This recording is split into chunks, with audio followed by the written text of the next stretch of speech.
महाकुंभ में एप्पल को founder Steve jobs की पत्नी। दर्शन करने काशी विश्वनाथ पहुंची लॉरेन पॉवेल। लॉरेन पॉवेल को नहीं छूने दिया गया शिवलिंग। प्रयागराज में आरंभ हुए महाकुंभ में एप्पल को फाउंडर स्टीव जॉब्स की पत्नी लॉरेन पॉवेल भी पहुंची हुई हैं। इस वजह से वो आजकल चर्चा में भी हैं।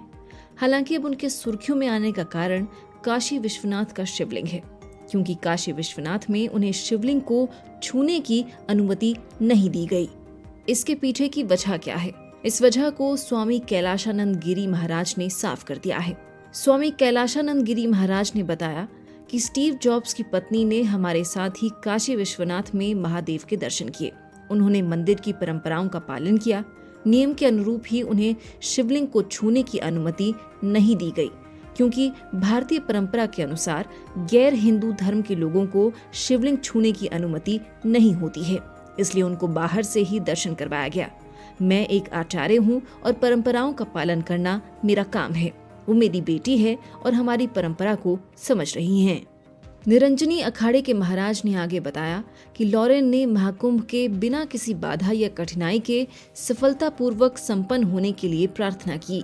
लॉरेन के साथ निरंजनी अखाड़े के स्वामी कैलाशानंद गिरी महाराज भी मंदिर गए।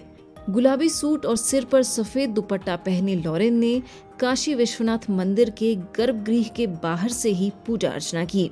लॉरेन, जिनका नाम बदलकर कमला कर दिया गया है, उत्तर प्रदेश के प्रयागराज में महाकुंभ में भाग लेने आई हैं। कैलाशानंद गिरी महाराज के अनुसार वो कुंभ में रहेंगी और गंगा में डुबकी लगाने की भी योजना बना रही हैं। प्रयागराज में 13 जनवरी से शुरू हुए महाकुंभ मेले का समापन 26 फरवरी को होगा। ये मेला हर 12 साल में एक बार आयोजित किया जाता है। आपको बता दें कि 12 जनवरी को लॉरेन वाराणसी पहुंची थी, 13 जनवरी को प्रयागराज पहुंची। यहाँ वो 10 दिनों तक कल्पवास करेंगी।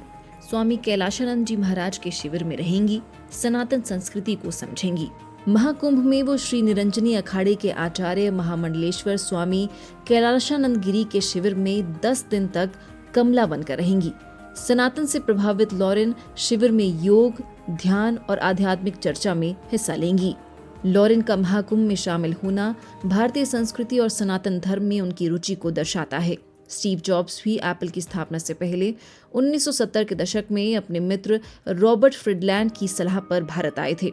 यहाँ आने के बाद वो नीम करोली बाबा के भक्त बन गए, जिन्हें भगवान हनुमान का अवतार माना जाता है। यही वो पड़ाव था जहाँ से स्टीव जॉब्स को एप्पल कंपनी की स्थापना का विचार आया।